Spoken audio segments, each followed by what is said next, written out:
আলস্য আপনার আরো একটা অত্যন্ত বড় শত্রু, যা আপনার মনের মধ্যে বসবাস করে আর ধীরে ধীরে আপনার কার্য শরীরের একটা অংশ হয়ে ওঠে। সব কাজে দেরি করিয়ে দেয়, সবকিছু নষ্ট করে দিতে পারে এই আলস্য। এই কাজ আজকে হলো না, কোনো ব্যাপার নয়, কালকে করে নেব। প্রকৃতি আমাদের এটা শেখায় না। ভেবে দেখুন, যদি সূর্য এটা ভাবে যে কাল উদিত হব না, কিছুদিন পরে উদয় হব, তাহলে কি হবে? সমগ্র পৃথিবীর বিনাশ হয়ে যাবে, ঠিক কিনা? দেখুন, এই আলস্য নিয়ে খুব সুন্দর একটা কথা আছে, আলস্যস্য কুত বিদ্যা। অর্থাৎ যিনি অলস হয়ে বসে থাকেন তিনি বিদ্যা লাভ করেন না, জ্ঞান লাভ করেন না, আর জ্ঞান না থাকলে তিনি ধন অর্জন করতে পারেন না। তার জীবনে সুখ স্বাচ্ছন্দ্যের অভাব থাকে, বন্ধুর অভাব থাকে। যেখানে সুখ স্বাচ্ছন্দ্য নেই, মিত্র নেই, আপনজন নেই, জ্ঞান নেই, সেখানে আনন্দ কিভাবে বাস করতে পারে? সেই জন্য কথায় আছে, যিনি কর্ম করেন তিনি এই সংসারে যে কোনো সুখ স্বাচ্ছন্দ্য ভোগ করতে পারেন। তাই কর্ম করুন, সময়কে সম্মান করুন, আর এই আলস্যের উপর বিজয় লাভ করুন। আর আমার সাথে ভালোবেসে বলুন, রাধা রাধা। জীবনে যদি আপনি বন্ধু লাভ করতে চান, তাহলে আপনাকে অনেকগুলো কাজ করতে হবে। প্রথমে একজন যোগ্য পাত্র সন্ধান করতে হবে, তারপর তার সাথে সময় কাটাতে হবে, সুখ দুঃখে তার সাথে থাকতে হবে, তবে গিয়ে সে বন্ধু হবে। কিন্তু যদি আপনি শত্রু খুঁজতে চান, তাহলে কোথাও যাওয়ার দরকার নেই, কারণ আপনার সব থেকে বড় শত্রু আর কোথাও নেই, আপনারই মনের মধ্যে, আপনার চেতনায় রয়েছে। ক্রোধ, মোহ, লোভ, কাম, মদ, মাৎসর্য। এ এমন 6 সব থেকে বড় শত্রু, যা আপনার আগামী 7 জন্ম নষ্ট করে দিতে পারে, যদি আপনি এদের না সামলাতে পারেন। এবার এদের সাথে যদি যুদ্ধ করতে হয়, তাহলে একটা মহাভারতের মতো দেখুন, যেখানে অর্জুনও আপনি আর কৃষ্ণও সেই আপনি। কারণ এই যুদ্ধ আর অন্য কারোর সাথে নয়, বরং নিজের সাথে। এগুলো অন্তর মনের যুদ্ধ, আর এটা জয় করা যেতে পারে নিয়ন্ত্রণ এবং অনবরত চেষ্টার দ্বারা। তাই এটাই করুন, এই 6 শত্রুকে পরাজিত করুন এবং আমার সাথে ভালোবেসে বলুন, রাধা রাধা। বেশিরভাগ মানুষই এই কথা জানেন যে আমাদের শরীর 5টি তত্ত্ব দ্বারা নির্মিত, যাকে আমরা পঞ্চতত্ত্ব বলি: জল, অগ্নি, বায়ু, ধরিত্রী এবং আকাশ। এবার এই কথা আমরা সকলে জানি, কিন্তু এগুলোর সাথে কিছু গুণ জড়িয়ে রয়েছে যেগুলো আমরা দেখতে পাই না।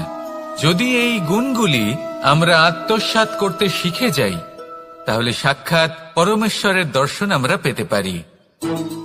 যদি কথা বলি প্রথম তত্ত্বের, জলের কথা, জল যা প্রত্যেক জ্বলনকে শীতলতা প্রদান করে। এই জলকে দেখুন, যা শুধু প্রবাহিত হতে জানে, থামতে জানে না। জল পাথরের সাথে সংঘর্ষ করতে জানে, যার পথে অনেক বাধা আসে, কিন্তু সে প্রবাহিত হতে থাকে। নিরাকার হলো এই জল, যে কোনো পাত্রেই রাখুন না কেন তার আকার ধারণ করে নেবে। এটাই হলো এর বিশেষত্ব, এবং এটাই হলো আমাদের শিক্ষা। কিভাবে প্রবাহমান থাকতে হবে, কিভাবে আমাদের থামলে চলবে না, তাতে আমাদের পথের মধ্যে যতই যেরকমই সমস্যা আসুক না কেন, আমাদের এই জলের মতোই নিরাকার হয়ে যে কোনো পরিস্থিতিতেই প্রবাহমান থাকতে হবে। এই শিক্ষাই জলের থেকে লাভ করুন, আর আমার সাথে ভালোবেসে বলুন, রাধা রাধা। পঞ্চতত্ত্বের মধ্যে দ্বিতীয় তত্ত্ব হল ধরণী, ভূমি, যাকে আমরা ধরণী মাতা বলি। এই ধরণী ধৈর্য ধারণ করে, আর এর ওপরেই আমাদের সমগ্র সংসার নির্ভরশীল। কারণ এই ভূমি সহ্য ক্ষমতা রাখে, এর সহ্য ক্ষমতা হল অপরিসীম। সন্তান যতই আঘাত প্রদান করুক না কেন, প্রেম পূর্বক সহ্য করে আর তার বদলে অমূল্য রত্ন প্রদান করে। সন্তান যদি হাল চালায় তাহলে তার বদলে তাকে অন্ন প্রদান করে। এটাই হলো ধরনী। এবার এর থেকে আমরা কি শিক্ষা পেতে পারি? এটাই যে কারোর জন্য কিছু করা বা কাউকে কিছু দেওয়া মনে কোনো কামনা ছাড়াই। আর এই কথাটা বুঝে যান, যদি কারোর জন্য কামনা না রেখে বা কোনো পাওয়ার আশা না রেখে কারোর জন্য কিছু করেন বা কারোকে কিছু দেন, যদি এটা আপনি শিখতে পারেন তবে আপনি ভালোবাসতে শিখে গেছেন। আর সেই জন্যই এই ধরিত্রীকে মাতা বলা হয়, কারণ মাতা শুধু উনি নন যিনি গর্ভে সন্তানকে ধারণ করেন, মাতা তো উনিও যিনি জীবন বাঁচতে শেখান, যিনি জীবন বাঁচার উদাহরণ প্রদান করেন। তাহলে ধরনীর থেকে এই নিঃস্বার্থ ভাব শিখুন, নিঃস্বার্থ ভালোবাসা শিখুন, আর এই ভালোবাসার সাথেই বলুন রাধা রাধা। বায়ু পঞ্চতত্ত্বের মধ্যে তৃতীয় তত্ত্ব। কেউ একে সমীর বলে, আবার কেউ একে পবন বলে। প্রথম কথা হলো এটাই যে এই বায়ু আমাদের জীবন দান করে প্রতিদিন, প্রত্যেক মুহূর্তে। এই বায়ুর কারণেই আমরা নিঃশ্বাস নিতে পারি, জীবিত থাকতে পারি। এই বায়ুই হলো সেই যা সকল মেঘেদের একত্রিত করে একটি স্থানে আর বর্ষা ঘটায়। আর এই বর্ষার কারণেই এই ধরিত্রীতে অন্ন উৎপন্ন হয়।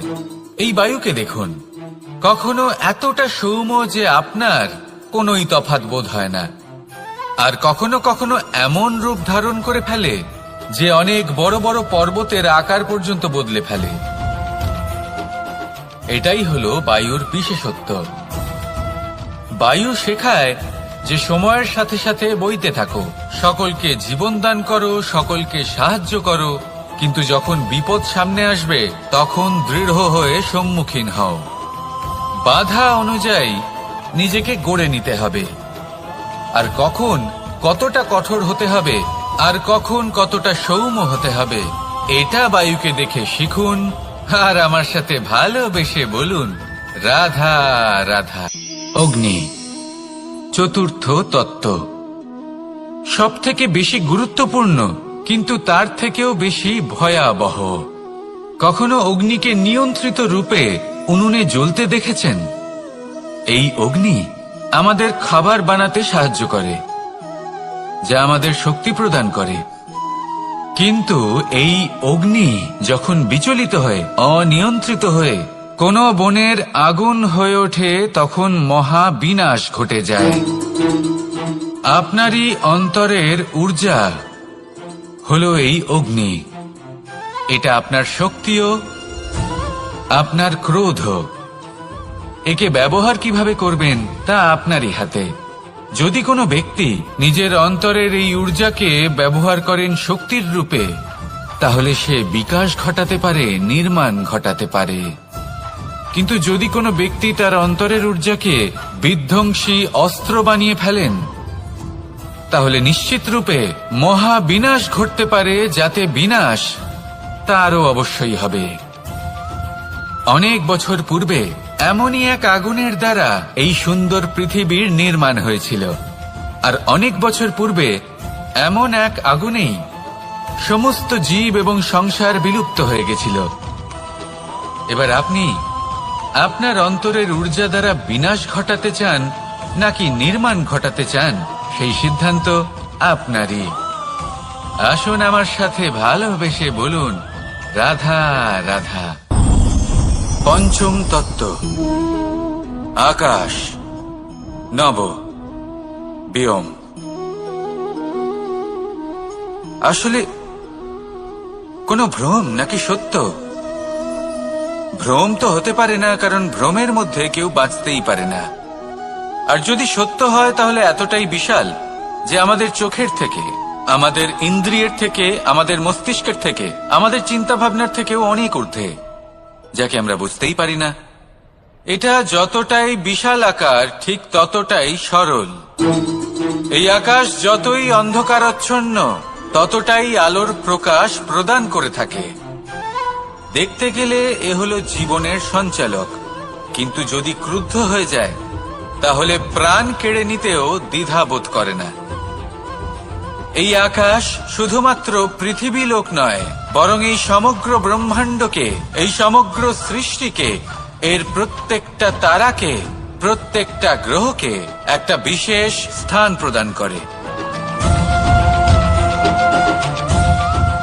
এর নিজের কোনোই অস্তিত্ব নেই, কিন্তু সকলকে অস্তিত্ব প্রদান করে। এটাই হলো এই আকাশের মাহাত্ম্য। এই আকাশে হলো মাহাত্ম্যের প্রতিরূপ, যা আমাদের ভাবনা দ্বারা উৎপন্ন হয়।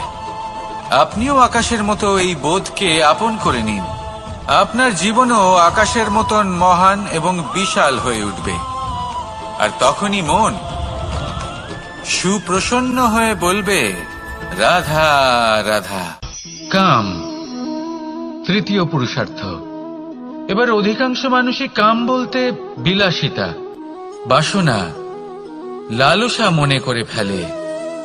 আসলে এমন কিছুই নয়। কামের বাস্তবিক অর্থ কি? কামের বাস্তবিক অর্থ হল কামনা। প্রতিটা ব্যক্তি, প্রতিটা মানুষ, প্রতিটা জীব এই সংসারে কোনো না কোনো বিশেষ কারণে আসে। সেই কারণকে পূর্ণ করার জন্য কর্ম করাকে কাম বলে। এখন সেটা সবার জন্য ভিন্ন হতে পারে। কারোর কাছে সেটা জ্ঞান অর্জন করা হতে পারে, আবার কারোর কাছে নির্মাণ করা হতে পারে। কারোর জন্য পরিবারকে সঞ্চালন করা হতে পারে, আবার কারোর জন্য এই সংসার থেকে পাপ দূর করা হতে পারে। কিন্তু সবথেকে গুরুত্বপূর্ণ হলো যে মানুষ যেন নিজের কর্ম ঠিক করে করে, সম্পূর্ণ যত্ন নিয়ে করে। তৃতীয় পুরুষার্থ মানে এই কাম। এটার অনুচিত অর্থ নিজেকে বোঝানো মানেই সমগ্র জীবনকে অর্থহীন করে দেওয়া। তাই প্রেম দ্বারা আপনার এই সংসারে আসার কারণটাকে অনুসন্ধান করুন, আর এই প্রেমের সাথেই বলুন, রাধা রাধা। এবার এই পুরুষার্থের বিষয়ে আপনারা অবশ্যই শুনেছেন। মোক্ষ, চতুর্থ পুরুষার্থ। আপনারা কি জানেন এই মোক্ষ আসলে কি? ধর্ম, অর্থ, কামনার পালন করতে করতে মৃত্যু লাভ করা, এটাই কি মোক্ষ? না, মোক্ষ হলো সেটাই যা জন্ম এবং মৃত্যুর ঊর্ধ্বে। প্রত্যেক ব্যক্তি, প্রত্যেক জীবই সংসারে কোনো না কোনো বিশেষ প্রয়োজনে আসে। ধর্মপথে, সৎপথে অর্থ উপার্জন করা, প্রয়োজনকে পূর্ণ করার চেষ্টা করতে করতে সেই প্রয়োজনকে পূর্ণ করা তাকে মুক্তির পথে নিয়ে যায়, যা হলো মোক্ষ। যদি এই মোক্ষ লাভ না হয় তাহলে মানুষ জন্ম এবং মৃত্যুর এই চক্রে বারবার ফিরে আসবে। তাই নিঃস্বার্থভাবে সদ্ভাব নিয়ে কর্ম করুন, সকলকে ভালোবাসুন, আর আমার সাথে বলুন, রাধা রাধা। মানুষ বড়ই বিচিত্র প্রাণী। অধিক থেকে অধিকতর ধন লাভ করার চেষ্টায় নিজের শরীরকে নষ্ট করে ফেলেন, নিজের শক্তি হারিয়ে ফেলেন, নিজের সামর্থ্য হারিয়ে ফেলেন। আর যে ধন লাভ করেন সেটা কোথায় যায়? সেই শক্তি, সেই সামর্থ্যকে আবার ফিরে পাওয়ার জন্য। আর কিছু মানুষ জীবন এমন ভাবে যাপন করেন যেন তা কখনোই শেষ হবে না, কিন্তু শেষ তো সবারই হবে। আর যখনই শেষটা কাছে চলে আসে তখন মানুষ এটা বুঝতে পারেন যে সে জীবনকে উপভোগ করেননি। তার কারণটা কি? লালসা। এই লালসা জন্ম দেয় লোভকে, আর এই লোভ জন্ম দেয় আপনারই বিনাশকে। সেই জন্য আজ আপনার কাছে যা কিছু আছে, যেমনটা আছে, তার সাথে জীবন যাপন করুন, পূর্ণরূপে যাপন করুন। আপনার কাছে যতই ধন, শক্তি, মান থাকুক, তা সবার মধ্যে ভাগ করতে শিখুন। ভাগ করলে ভালোবাসা বাড়ে, আর এই ভালোবাসা দ্বারা জীবন আরো সুখময় হয়ে ওঠে। তাহলে আসুন আর আমার সাথে ভালোবেসে বলুন, রাধা রাধা। মন, জীবনে যখনই কোনো বস্তু বা সুখ স্বাচ্ছন্দ্য অধিক মাত্রায় আপনার কাছে চলে আসে, তখন নিজেকে শ্রেষ্ঠ মনে করার একটা প্রবণতা দেখা যায়, যা হয় আত্মবিশ্বাসে পরিণত হয়, নয়তো অহংকারে। এবার আত্মবিশ্বাস আর অহংকারের মধ্যে অনেক বড় পার্থক্য রয়েছে। আমি এটা করতে পারি, আমি ওটাও করতে পারি, এ হলো আত্মবিশ্বাস। শুধুমাত্র আমি এটা করতে পারি, শুধুমাত্র আমি ওটাও করতে পারি, আমি হলাম সর্বশ্রেষ্ঠ, এটা হলো অহংকার। এবার এই অহংকার এর ধ্বনি অনেক দূর প্রবাহিত হয়, আর এর প্রহার সর্বপ্রথম আপনাকে বিপর্যস্ত করে। এবার এই অহংকার এর বিপরীত শব্দ হলো বিনয়, অর্থাৎ নিজের ঊর্ধ্বে উঠে অন্যের বিষয় ভাবনা চিন্তা করা, সংসারের বিষয়ে ভাবা। এই বিনয়ী হবার চেষ্টা করুন, একের থেকে অনেক হওয়ার চেষ্টা করুন এবং একসাথে থাকার চেষ্টা করুন। নিশ্চিত রূপেই আপনি বিকাশের কারণ হবেন। মত্ততা থেকে নিজেকে দূরে রাখুন, অহংকার থেকে নিজেকে দূরে রাখুন। এই মন প্রসন্ন হয়ে বলবে রাধা রাধা। জীবনে যখন কোনো ব্যক্তি নিজের লক্ষ্য প্রাপ্তির জন্য নিরন্তর পরিশ্রম করতে থাকেন, চেষ্টা করতে থাকেন, তখন তিনি কষ্ট অনুভব করেন, কখনো শারীরিক কষ্ট, কখনো মানসিক কষ্ট। এবার উনি এটা ভাবতে থাকেন যে আমি কি উচিত করছি নাকি অনুচিত করছি। কারণ অন্যদিকে এমন একজন ব্যক্তিও আছেন যিনি একদমই পরিশ্রম চেষ্টা করছেন না। তিনি মদিরা পান করেন, বিলাসিতায় জীবন কাটান, অলস প্রকৃতির হয়ে ওঠেন, নিদ্রাতে বিলীন হয়ে থাকেন আর ভাবেন যে তিনি সুখ লাভ করছেন। কিন্তু এরকম কেন হয়? কারণ যখন আমরা সৎ পথে থাকি, উচিত পথে চলি, লক্ষ্য প্রাপ্ত করার জন্য চেষ্টা করতে থাকি, তখন আমাদের ভেতরে থাকা নেতিবাচক শক্তি এবং পাপ এই দেহকে ত্যাগ করে দেয়। আর এই অনুভূতিটাই আমাদের দুঃখের অনুভূতি দেয়, কষ্ট দেয়।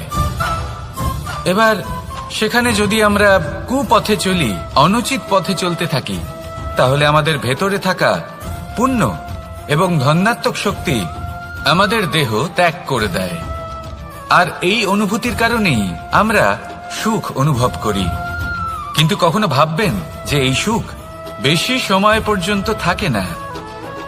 সেই জন্য সবসময় মনে রাখবেন, যদি আপনি জানেন যে এটাই আপনার লক্ষ্য, এটাই উচিত পথ, শুভ পথ, তাতে নিরন্তরভাবে এগিয়ে যেতে চেষ্টা করতে থাকুন। এই কষ্ট আপনাকে সুখের পরাকাষ্ঠায় কখন পৌঁছে দেবে তা আপনি জানতেই পারবেন না। আসুন আমার সাথে ভালোবেসে বলুন রাধা রাধা।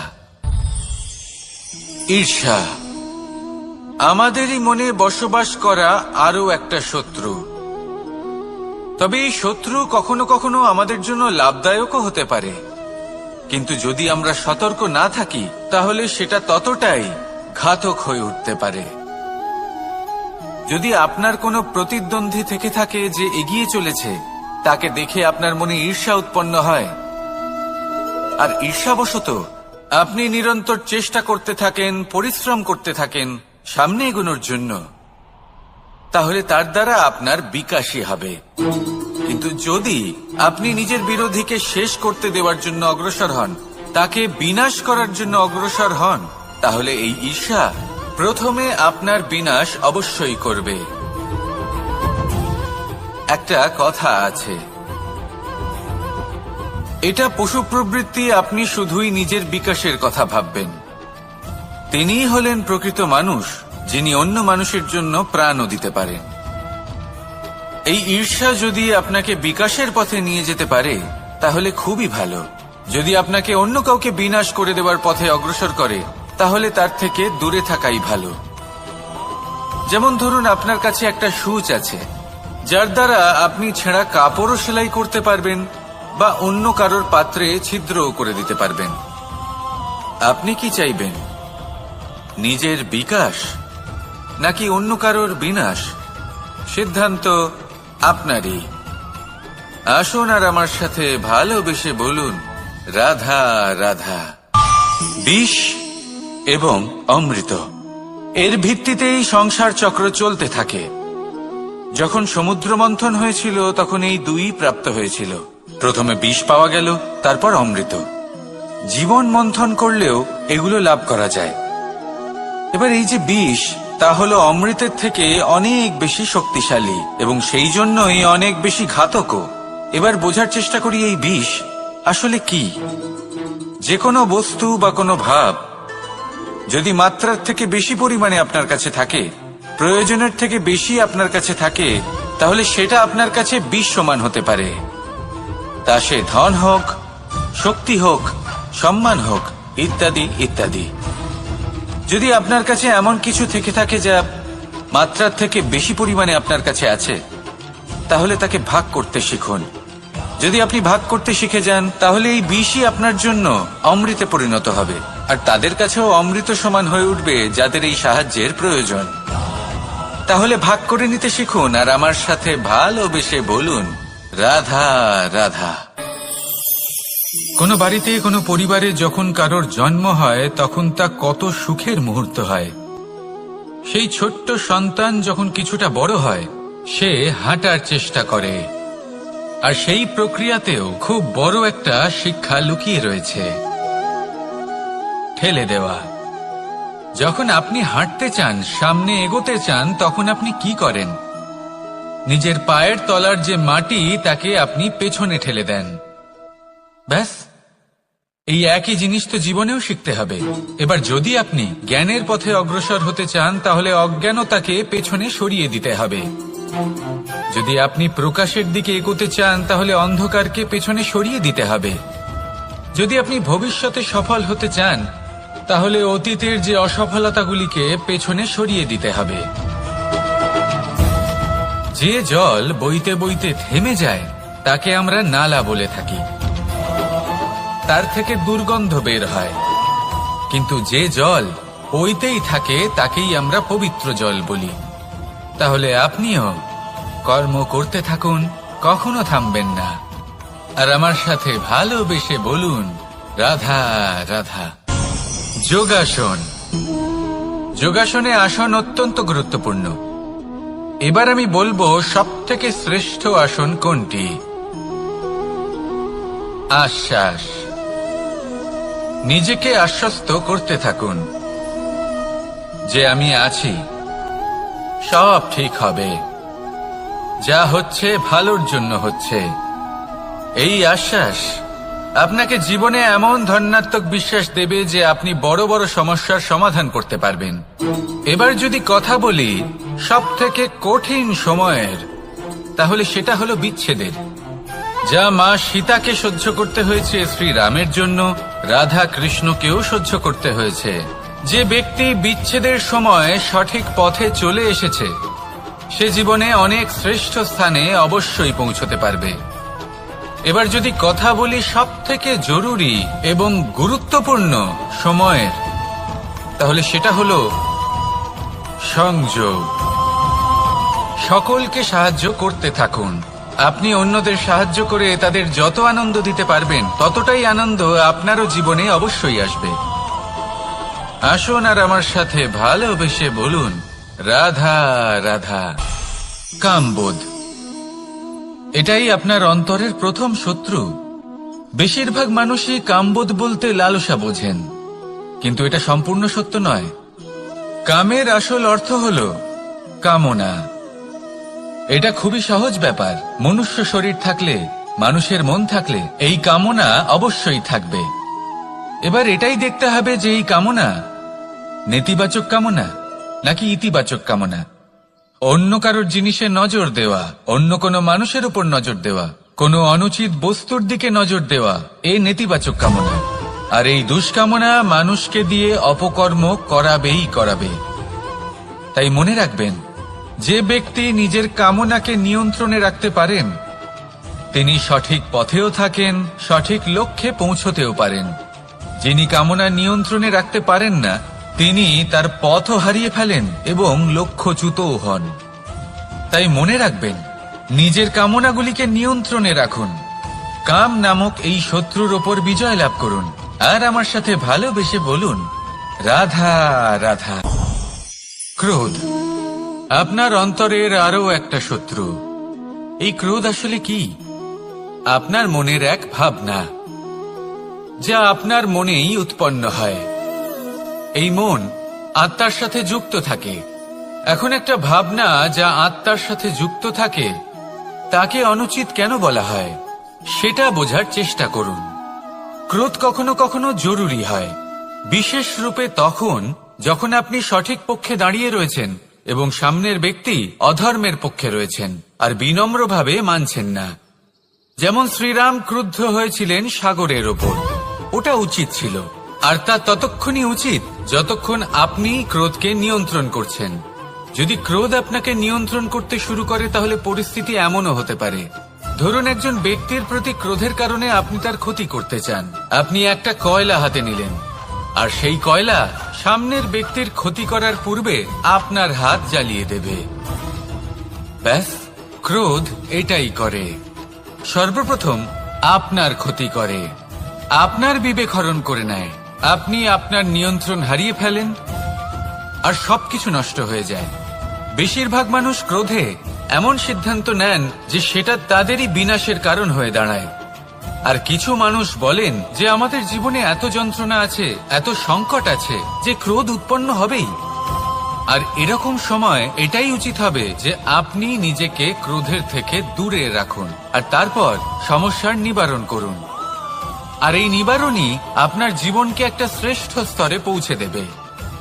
তাহলে ক্রোধ থেকে দূরে থাকুন, সুপ্রসন্ন থাকুন, আর আমার সাথে ভালোবেসে বলুন, রাধা রাধা। লোভ আপনার অন্তরের আরো একটা শত্রু। দেখতে গেলে এটা একটা শব্দ, একটা সংস্কৃত শব্দ, লব ধাতু থেকে উৎপন্ন হয়েছে। এর অর্থ কিছু লাভ করা। কিছু লাভ করা অনুচিত নয়, আরো কিছু লাভ করাও অনুচিত নয়, কিন্তু সব থেকে বেশি আমিই লাভ করব, আমি আরো চাই, আরো বেশি চাই, আরো বেশি পেতে চাই, এটাই হলো লোভ। আর এই লোভ যখন গ্রাস করে তখন আপনি যা পেতে চান, সে ধনই হোক বা মানই হোক, তা অর্জন করার জন্য মানুষ যে কোনো স্তরে পৌঁছে যেতে পারে। যদি মানুষ ধন অর্জন করতে চান তাহলে তার জন্য তারা অধর্মের পথেও চলতে পারেন। যদি সম্মান অর্জন করতে চান তাহলে অন্য মানুষকে ছোটও করতে পারেন। শেষ পর্যন্ত আপনার এটা মনে হতে পারে যে যদি একটু অল্পই প্রাপ্ত করতাম কিন্তু ভালোবেসে প্রাপ্ত করতাম, এই জীবন আরো অনেক বেশি সুখী হতো। লোভ আপনার জীবনে, আপনার মনে কখন যে প্রবেশ করবে সেটা আপনি জানতেও পারবেন না। তাই এটা চিনতে শিখুন আর তৎক্ষণাৎ জীবন থেকে বাইরে ফেলে দিন। যা কিছু লাভ করতে চান তা ভালোবেসে লাভ করুন, আর সেই ভালোবাসার সাথেই বলুন, রাধা রাধা। মোহ আপনার অন্তরের আরো একটা শত্রু। এবার মানুষ প্রেম আর মোহের মধ্যে পার্থক্য বুঝতে পারে না। কিছু মানুষ ভাবে যে মোহর মধ্যে খারাপ কি আছে। যদি কোনো মানুষের তার বাবা মার প্রতি, তার সন্তানের প্রতি মোহ থাকে তবে খারাপ কি আছে? খারাপ আছে, আর সেটা তাদের জন্য খারাপ হতে পারে যাদের প্রতি আপনার এই মোহ আছে। এবার মোহ আর প্রেমের মধ্যে পার্থক্য আপনাকে বোঝাচ্ছি। মোহ শুধুমাত্র পেতে চায়, সেখানে প্রেম শুধুমাত্র দিতে শেখায়। এই দুই পরিস্থিতিতেই আপনার হাত প্রসারিত থাকে। মোহের ক্ষেত্রে কোনো বস্তু বা কোনো ব্যক্তিকে লাভ করার জন্য, আর প্রেমে শুধুই প্রদান করার জন্য। মোহর বশে আপনার পায়ে বাঁধন পড়ে যেতে পারে। যদি মাতা পিতার তার সন্তানের প্রতি মোহ থাকে তাহলে তারা তাদের সন্তানকে কখনো দুঃখে, চিন্তায়, যন্ত্রণায় দেখতেই পারবে না। সেই জন্য তারা সন্তানকে বেঁধে রাখতে চান একটা সুরক্ষিত ক্ষেত্রে, যেখান থেকে না তারা সংসারকে দেখতে পায়, না পরখ করতে পারে, না কিছু শিখতে পারে, না বিকট পরিস্থিতির সম্মুখীন হতে পারে। ঠিক যে কারণে তারা দুর্বল হয়ে পড়ে, অজ্ঞানী হয়ে ওঠে। তাদের বিকাশ সেখানেই স্তব্ধ হয়ে যায়, আর সেখানে প্রেম শুধুমাত্র বিকাশের পথে নিয়ে যায়। মা বাবা যদি সন্তানকে ভালোবাসেন তাহলে তাকে ছেড়ে দেন যে যাও সংসারকে দেখো, পরখ করো আর শেখো। কিভাবে এর সাথে লড়াই করতে হবে সেটা নিজে শেখো। নিজের শক্তি নিজেই বাড়িয়ে তোলো, নিজের পথ চয়ন করো। সেই জন্য এই মোহর শিকল ভেঙে ফেলুন আর প্রেমকে আপন করে নিন। আর এই প্রেম দ্বারাই বলুন, রাধা রাধা।